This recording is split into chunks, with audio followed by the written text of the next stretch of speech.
লা হাওলা ওয়ালা কুওয়াতা ইল্লা বিল্লাহ 100 বার পড়বে, লাম তুসিবহু ফাকাতুন আবাদা, দারিদ্রতা তাকে জীবনে কখনো স্পর্শ করবে না। এখন যদি বলতাম আগামীকাল রাত 3টা বাজে বঙ্গোপসাগরে গিয়ে 3টা ডুব দিলে আর করোনা হবে না, পুরা জাতি যায় উঠতো। আর ফেসবুকে একটা স্ট্যাটাস লিখে দেওয়া যাইতো যে আগামীকাল 3টা বাজে, রাত 3টা বাজে বঙ্গোপসাগরে গিয়ে 3টা ডুব দিলে আর করোনা হবে না, কে না যাইতো? কোন চাই? হ্যাঁ, সব গিয়া উঠতো।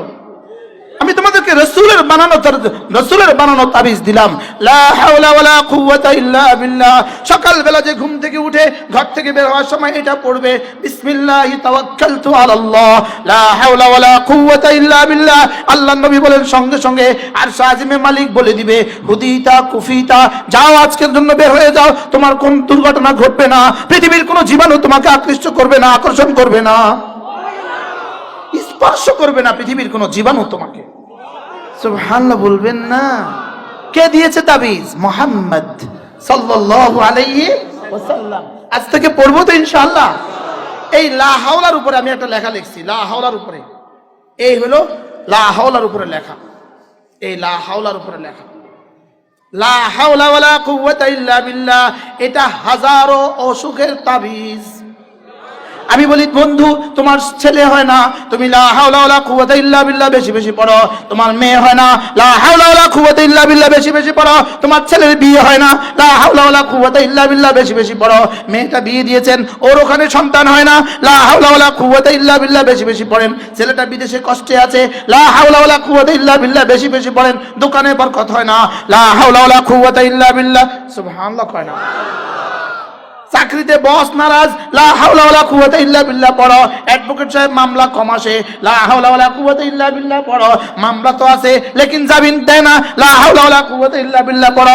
ডাক্তার রোগী আসে না, লা হাওলা ওয়ালা কুওয়াতা ইল্লা বিল্লাহ পড়ো। রোগী তো আসে লেকিন ভালো হয় না, লা হাওলা ওয়ালা কুওয়াতা ইল্লা বিল্লাহ পড়ো। সুবহানাল্লাহ। ইস, যদি ফজর পর্যন্ত বলতে পারতাম, লা হাওলা ওয়ালা কুওয়াতা ইল্লা বিল্লাহ পড়েন। আল্লাহ তাআলা যখন আরশ আজিম বানাইলেন, এবার 8জন ফেরেশতা বানাইলেন।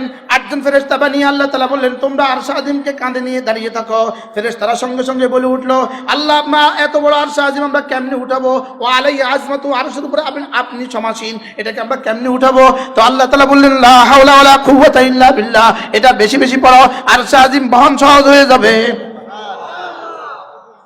আল্লাহ,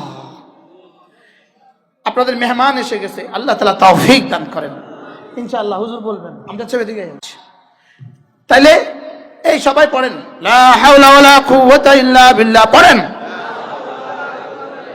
আল্লাহ এই মাদ্রাসার মসজিদের কাজটা সহজ করে দাও। এবার আবার পড়েন।